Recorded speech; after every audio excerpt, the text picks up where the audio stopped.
Yeah, baby. Hey, bud. Let's party. Hey, Jim. Well, here we are at the end of day 6. I know, last time I left you, it was the end of day 3. And it took us the next few days to get across Texas. And I have made a clip. Every time we've stopped, I filmed. But I'm not sure I'm going to post anything from Texas. We'll have to see. I might later, once we finally get to North Carolina. But for now, I don't think I'm going to, because let's just suffice it to say we had some misadventures in Texas. And if I never go back to Texas again, ever, it'll be all right with me. But I'm just going to leave it at that for now. And the misadventures were no fault of the Bluebird. It was mostly, I guess somewhat my fault and a lot of Texas's fault. But anyway, I'm going to leave that alone. What we're talking about today is we are now in beautiful Arkansas, Texarkana, Arkansas. The last couple days, we've been doing some big mileage numbers. Well, big for us. Days before that, we were never breaking even 300. Yesterday, we did 372. Today, we did 354. And the bus, I don't know what's going on with it. It is behaving so amazingly well.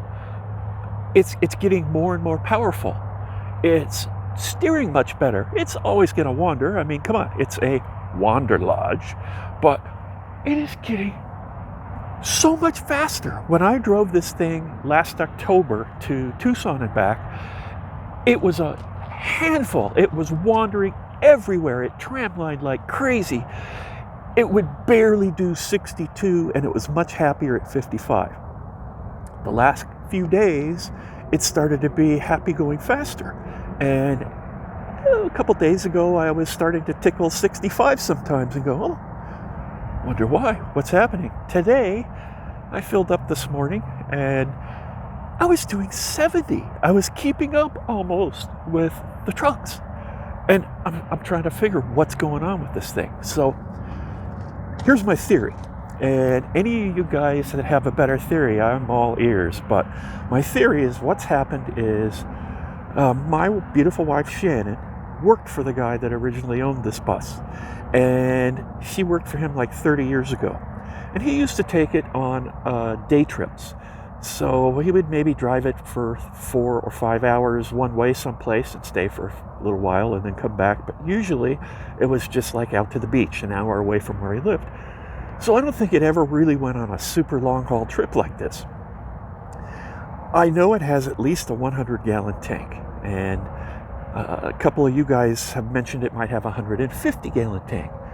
So what I'm guessing is happening here is the gas gauge doesn't work. So every time I stop, I'm assuming it's a 100-gallon tank, and I'm putting in, 60, 70 gallons each time. Don't want to run out of fuel. And I think maybe what's happened is it had fuel in it that was like even 25, 30 years old. And now, each time I fill it up, that's getting thinned way down. And I'm guessing, I may be wrong, but I'm guessing that's why it's suddenly starting to pick up more power. Does diesel fuel go stale? I don't know. I guess I could have Googled it before coming out here. But that's what I'm guessing, because it's like a whole different bus now. It's like back in October, I had it floored constantly. I was going to even put a sticker on the back window that says, sorry, it's floored. And now I'm lifting a lot because it's starting to pick up too much speed on the downhills. And also, it's steering so much better. And again, this is just a theory, but my theory is that the brand new tires are starting to break in and are not grabbing all the little cracks like they were when they had sharp edges on. Again, just a theory. If somebody else has a better one, let me know. So it's going great. We're in Arkansas and we're glad to be here. And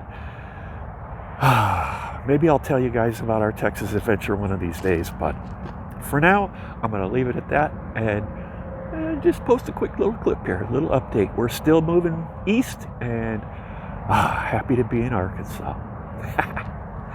Thanks for watching.